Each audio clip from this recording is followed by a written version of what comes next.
ಧಾರವಾಡ ಜಿಲ್ಲಾ ಪಂಚಾಯತ್ ಸದಸ್ಯ ಯೋಗೇಶ್ ಗೌಡ ಕೊಲೆ ಪ್ರಕರಣದ ಹಿನ್ನೆಲೆಯಲ್ಲಿ 3 ದಿನ ಸಿಬಿಐ ಕಸ್ಟಡಿಯಲ್ಲಿದ್ದ ಮಾಜಿ ಸಚಿವ ವಿನಯ್ ಕುಲಕರ್ಣಿ ಅವರನ್ನ ಇಂದು ವಿಡಿಯೋ ಸಂವಾದದ ಮೂಲಕ ಸಿಎಆರ್ ಮೈದಾನದಿಂದಲೇ ನ್ಯಾಯಾಲಯಕ್ಕೆ ಹಾಜರುಪಡಿಸಿದ್ದು, ನ್ಯಾಯಾಲಯ ನವೆಂಬರ್ 23ರವರೆಗೆ 14 ದಿನ ವಿನಯ್ ಕುಲಕರ್ಣಿ ಅವರನ್ನ ನ್ಯಾಯಾಂಗ ಬಂಧನಕ್ಕೆ ನೀಡಿ ಆದೇಶ ಮಾಡಿದೆ.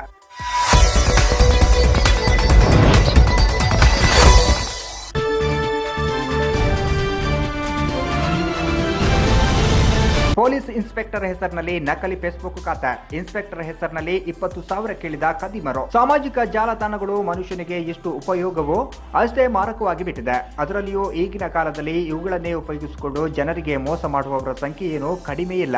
ಧಾರವಾಡದಲ್ಲಿ ಕೂಡ ಇನ್ಸ್ಪೆಕ್ಟರ್ ಒಬ್ಬರ ಹೆಸರಿನಲ್ಲಿ ನಕಲಿ ಫೇಸ್ಬುಕ್ ಅಕೌಂಟ್ ಮಾಡಿಕೊಂಡು ಅವರ ಆಪ್ತರ ಬಳಿಯೇ 20,000 ಕೊಡು, ಅರ್ಜೆಂಟ್ ಇದೆ, ನಾನು ನಿಮಗೆ ನಾಳೆ ಕೊಡ್ತೀನಿ ಅಂತ ಇನ್ಸ್ಪೆಕ್ಟರ್ ಹೆಸರು ಕೆಡಿಸಲು ಪ್ರಯತ್ನ ಪಟ್ಟ ಘಟನೆ ನಡೆದಿದೆ. ಧಾರವಾಡದಲ್ಲಿರುವ ಪೊಲೀಸ್ ತರಬೇತಿ ಕೇಂದ್ರದಲ್ಲಿ ಪೊಲೀಸ್ ಇನ್ಸ್ಪೆಕ್ಟರ್ ಗಿರೀಶ್ ಭೋಜನ್ ಅವರ ಹೆಸರಿನಲ್ಲಿ ನಕಲಿ ಫೇಸ್ಬುಕ್ ಅಕೌಂಟ್ ಮಾಡಿ ಈ ಒಂದು ಕೃತ್ಯ ಮಾಡಲು ಮುಂದಾಗಿದ್ದಾರೆ. ಕೂಡಲೇ ಇದು ಗಮನಕ್ಕೆ ಬಂದ ಕೂಡಲೇ ಯಾರು ಕೂಡ ಆ ರೀತಿಯಾಗಿ ದುಡ್ಡನ್ನು ಹಾಕಬೇಡಿ, ನನ್ನ ಹೆಸರಿನಲ್ಲಿ ಕೇಳಿದ್ರೆ ಅಂತ ಇನ್ಸ್ಪೆಕ್ಟರ್ ಅವರು ಹೇಳಿದ್ದಾರೆ. ಅಷ್ಟೇ ಅಲ್ಲದೆ ಈ ವಿಷಯ ನಿನ್ನೆ ರಾತ್ರಿ ಗಮನಕ್ಕೆ ಬಂದಿದೆ, ಇಂದು ಬೆಳಗ್ಗೆ ಹೋಗಿ ಇದರ ಬಗ್ಗೆ ದೂರನ್ನ ಕೊಡುತ್ತೇನೆ ಅಂತ ಖುದ್ದು ಇನ್ಸ್ಪೆಕ್ಟರ್ ಗಿರೀಶ್ ಭೋಜನ್ ಅವರು ಹೇಳಿದ್ದಾರೆ.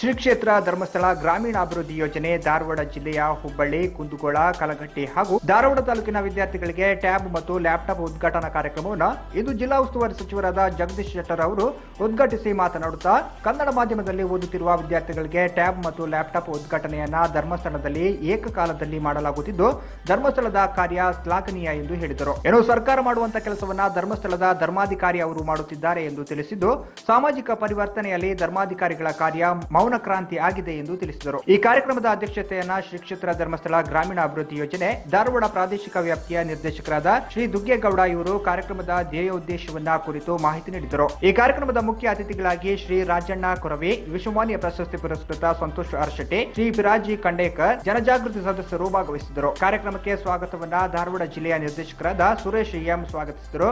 ಉಲ್ಲಾಸ್ ಮೆಸ್ತಾ ನಿರೂಪಿಸಿದರು. ಮಂಜುನಾಥ ವಂದಿಸಿದರು. ಈ ಸಂದರ್ಭದಲ್ಲಿ ಸ್ಥಳೀಯರು ಹಾಗೂ ವಿದ್ಯಾರ್ಥಿಗಳು ಪಾಲ್ಗೊಂಡಿದ್ದರು.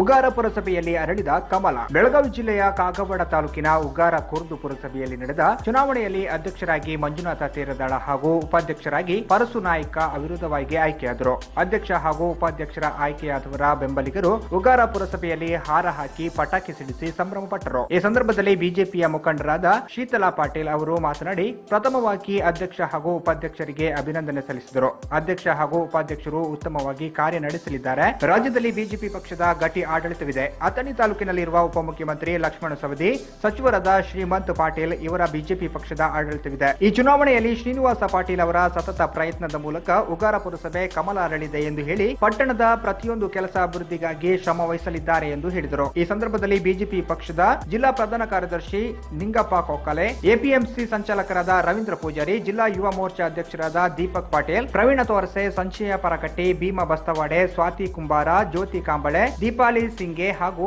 ಎಲ್ಲ ಬಿಜೆಪಿ ಕಾರ್ಯಕರ್ತರು, ಗ್ರಾಮಸ್ಥರು ಉಪಸ್ಥಿತರಿದ್ದರು.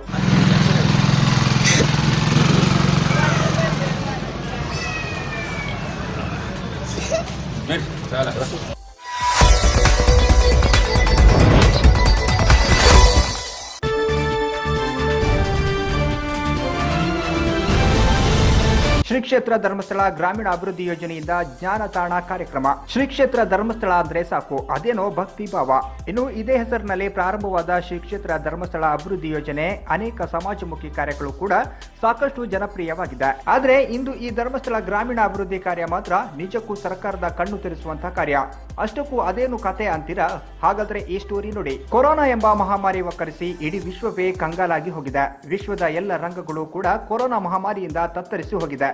ಅದರಲ್ಲೂ ಶಾಲಾ ಕಾಲೇಜುಗಳ ಕಥೆಯಂತೂ ಕೇಳಲೇಬೇಡಿ. ಹೀಗಾಗಿ ಎಲ್ಲ ಶಾಲಾ ಕಾಲೇಜು ಮಂಡಳಿಗಳು ಆನ್ಲೈನ್ ಶಿಕ್ಷಣಕ್ಕೆ ಮೊರೆ ಹೋಗಿದೆ. ಆದ್ರೆ ಗ್ರಾಮೀಣ ಭಾಗದ ವಿದ್ಯಾರ್ಥಿಗಳಿಗೆ ಮಾತ್ರ ಸರಿಯಾಗಿ ಈ ಆನ್ಲೈನ್ ಶಿಕ್ಷಣ ಸರಿಯಾಗಿ ಸಿಗುತ್ತಿಲ್ಲ ಎಂದು ಮನಗಂಡು ಗ್ರಾಮೀಣ ಭಾಗದ ವಿದ್ಯಾರ್ಥಿಗಳಿಗೆ ಅನುಕೂಲವಾಗುವಂತೆ ಅವರಿಗೆ ರಿಯಾಯಿತಿ ದರದಲ್ಲಿ ಲ್ಯಾಪ್ಟಾಪ್ ಹಾಗೂ ಟ್ಯಾಬ್ ಕೊಡುವುದರ ಮೂಲಕ ಹೊಸ ಶಿಕ್ಷಣ ಕ್ರಾಂತಿಯನ್ನ ಮಾಡಲು ಮುಂದಾಗಿದೆ. ಹೀಗಾಗಿ ಈ ನಿಟ್ಟಿನಲ್ಲಿ ಇಂದು ರಾಜ್ಯದಾದ್ಯಂತ ಈ ಒಂದು ಧರ್ಮಸ್ಥಳದ ಗ್ರಾಮೀಣ ಅಭಿವೃದ್ಧಿ ಯೋಜನೆಯ ವತಿಯಿಂದ ಜ್ಞಾನತಾಣ ಕಾರ್ಯಕ್ರಮವನ್ನ ಪ್ರಾರಂಭ ಮಾಡಲಾಯಿತು. ಹುಬ್ಬಳ್ಳಿಯ ರಾಯಪುರದಲ್ಲಿರುವ ಶ್ರೀ ಧರ್ಮಸ್ಥಳ ಗ್ರಾಮೀಣ ಅಭಿವೃದ್ಧಿ ಕಚೇರಿಯಲ್ಲಿ ಈ ಒಂದು ಕಾರ್ಯಕ್ರಮವನ್ನ ಉಸ್ತುವಾರಿ ಸಚಿವ ಜಗದೀಶ್ ಶೆಟ್ಟರ್ ಅವರ ಕೈಯಿಂದ ಉದ್ಘಾಟಿಸಲಾಯಿತು. ಇನ್ನು ಧಾರವಾಡ ಗ್ರಾಮೀಣ ಅಭಿವೃದ್ಧಿ ಯೋಜನೆಯ ನಿರ್ದೇಶಕರವರು ಹೇಳುವ ಪ್ರಕಾರ ಪೂಜ್ಯ ಡಾಕ್ಟರ್ ವೀರೇಂದ್ರ ಹೆಗ್ಗಡೆಯವರು ಗ್ರಾಮೀಣ ಭಾಗದ ವಿದ್ಯಾರ್ಥಿಗಳು ಶಿಕ್ಷಣದಿಂದ ವಂಚಿತರಾಗಬಾರದು ಎಂಬ ಉದ್ದೇಶದಿಂದ ಈ ಕಾರ್ಯವನ್ನ ಮಾಡಿದ್ದಾರೆ ಅಂತಾರೆ ನಿರ್ದೇಶಕ ದುಗ್ಗೇಗೌಡ. ಇನ್ನು ಧಾರವಾಡ ಜಿಲ್ಲೆಯಲ್ಲಿ ಸುಮಾರು 7,000 ಅಧಿಕ ವಿದ್ಯಾರ್ಥಿಗಳಿಗೆ ಬೇಡಿಕೆ ಬಂದಿದ್ದು ಅದರಲ್ಲಿ ಪ್ರಥಮ ಹಂತವಾಗಿ 507 ವಿದ್ಯಾರ್ಥಿಗಳಿಗೆ ಮಂಜೂರು ಮಾಡಲಾಗಿದೆ. ಇನ್ನು ಈ ದೀಪಾವಳಿ ಸಂದರ್ಭದಲ್ಲಿ ಪಡೆದ ಈ ಲ್ಯಾಪ್ಟಾಪ್ ಹಾಗೂ ಟ್ಯಾಬ್ ಅವರ ಬಾಳಿಗೆ ಬೆಳಕಾಗಲಿ ಅಂತಾರೆ. ಇನ್ನು ಜ್ಞಾನತಾಣ ಯೋಜನೆಯಿಂದ ನನಗೆ ಲ್ಯಾಪ್ಟಾಪ್ ಸಿಕ್ಕಿರುವ ಕಾರಣದಿಂದ ನನಗೆ ಮುಂದಿನ ವ್ಯಾಸಂಗ ಮಾಡಲು ತುಂಬಾ ಸಂತೋಷ ಸಿಕ್ಕಿದೆ. ಹೀಗಾಗಿ ಡಾಕ್ಟರ್ ವೀರೇಂದ್ರ ಹೆಗ್ಗಡೆಯವರೇ ನಮ್ಮ ಪಾಲಿಗೆ ದೇವರು. ನಮ್ಮ ಮನೆಯಲ್ಲಿ ದೇವರ ಫೋಟೋ ಹಾಕಿಲ್ಲ, ಬದಲಿಗೆ ನಾವು ನಮ್ಮ ಪೂಜ್ಯ ಡಾಕ್ಟರ್ ವೀರೇಂದ್ರ ಹೆಗ್ಗಡೆಯವರ ಫೋಟೋ ಹಾಕಿದ್ದೀವಿ ಅಂತಾರೆ ಈ ವಿದ್ಯಾರ್ಥಿನಿ. ಒಟ್ಟಿನಲ್ಲಿ ನಮ್ಮ ಗ್ರಾಮೀಣ ಭಾಗದ ವಿದ್ಯಾರ್ಥಿಗಳ ಬೆಳಕನ್ನ ಬೆಳಗಿಸಲು ಇಷ್ಟೊಂದು ಯೋಜನೆಯನ್ನ ತರುತ್ತಿರುವ ನಮ್ಮ ಶ್ರೀ ಧರ್ಮಸ್ಥಳ ಗ್ರಾಮೀಣ ಅಭಿವೃದ್ಧಿ ಕಾರ್ಯ ಹೀಗೆ ಮುಂದುವರಿಯಲಿ ಎಂಬುದೇ ನಮ್ಮ ಆಶಯ. ನನ್ನ ಹೆಸರು ದುಗ್ಗೇಗೌಡ ಅಂತ ಹೇಳಿ ಶ್ರೀ ಕ್ಷೇತ್ರ ಧರ್ಮಸ್ಥಳ ಗ್ರಾಮಾಭಿವೃದ್ಧಿ ಯೋಜನೆಯ ಧಾರವಾಡ ಪ್ರಾದೇಶಿಕ ನಿರ್ದೇಶಕನಾಗಿ ಕರ್ತವ್ಯ ನಿರ್ವಹಿಸ್ತಾ ಇದ್ದೇನೆ. ಇವತ್ತು ವಿಶೇಷವಾಗಿ ನಮ್ಮ ರಾಜ್ಯಾದ್ಯಂತ ಜ್ಞಾನತಾಣ ಕಾರ್ಯಕ್ರಮದ ಉದ್ಘಾಟನಾ ಕಾರ್ಯಕ್ರಮ ನಡೀತಾ ಇದೆ. ಇದರ ಉದ್ದೇಶ ಪರಮಪೂಜ್ಯ ಕಾವಂದ್ರ ದಿಟ್ಟ ಒಂದು ನಿಲುವು. ಯಾವುದೇ ಒಂದು ಸಮಸ್ಯೆ ಬಂದಾಗ ಒಂದೊಂದು ಹೊಸ ಕಾರ್ಯಕ್ರಮಗಳನ್ನು ರೂಪಿಸಿ ಸಮಾಜಕ್ಕೆ ಕೊಡುವಂತಹ ಕೊಡುಗೆಯನ್ನು ಪೂಜ್ಯರು ಮಾಡ್ತಾ ಇರ್ತಾರೆ. ಸದ್ಯದ ಪರಿಸ್ಥಿತಿಯಲ್ಲಿ ಕೊರೋನಾ ಬಂದ ಸಂದರ್ಭದಲ್ಲಿ ಮಕ್ಕಳ ಶಿಕ್ಷಣದ ಒಂದು ಸಮಸ್ಯೆಯನ್ನು ಅರಿತು ದುರ್ಬಲ ವರ್ಗದ ಕುಟುಂಬದ ಮಕ್ಕಳಿಗೆ ಇವತ್ತು ಅಂತರ್ಜಾಲ ಶಿಕ್ಷಣವನ್ನು ಒದಗಿಸಿಕೊಡ್ತಕ್ಕಂತಹ ಮಹತ್ ಕಾರ್ಯವನ್ನು ಪೂಜ್ಯ ಧರ್ಮಾಧಿಕಾರಿಗಳು ಇವತ್ತು ಮಾಡ್ತಾ ಇದ್ದಾರೆ. ಇವತ್ತು ಪ್ರತಿ ತಾಲೂಕುಗಳಲ್ಲಿ ಸಮೇತ ಈ ಕಾರ್ಯಕ್ರಮ ಕ್ಷೇತ್ರದಲ್ಲಿ ಪೂಜ್ಯರ ಹಸ್ತದಿಂದ ಈ ಕಾರ್ಯಕ್ರಮ ಉದ್ಘಾಟನೆ ಆಗ್ತಾ ಇದೆ. ಬೆಂಗಳೂರಲ್ಲಿ ಮುಖ್ಯಮಂತ್ರಿಗಳಿಂದ ಈ ಕಾರ್ಯಕ್ರಮ ಉದ್ಘಾಟನೆ ಆಗ್ತಾ ಇದೆ. ಅದೇ ರೀತಿ ನಮ್ಮ ಧಾರವಾಡ ಪ್ರಾದೇಶಿಕ ವ್ಯಾಪ್ತಿಯಲ್ಲಿ ಇವತ್ತು ಉಸ್ತುವಾರಿ ಸಚಿವರ ಮೂಲಕ ಇವತ್ತು ಜಗದೀಶ್ ಶೆಟ್ಟರ್ ಅವರು ಬಂದು ಇಲ್ಲಿ 750ಕ್ಕೂ ಮಿಕ್ಕಿದ ವಿದ್ಯಾರ್ಥಿಗಳಿಗೆ ಲ್ಯಾಪ್ಟಾಪ್ ಮತ್ತು ಟ್ಯಾಬನ್ನು ವಿತರಿಸತಕ್ಕಂತಹ ಕಾರ್ಯಕ್ರಮವನ್ನು ಇವತ್ತು ಆಯೋಜನೆ ಮಾಡಿದ್ದೇವೆ.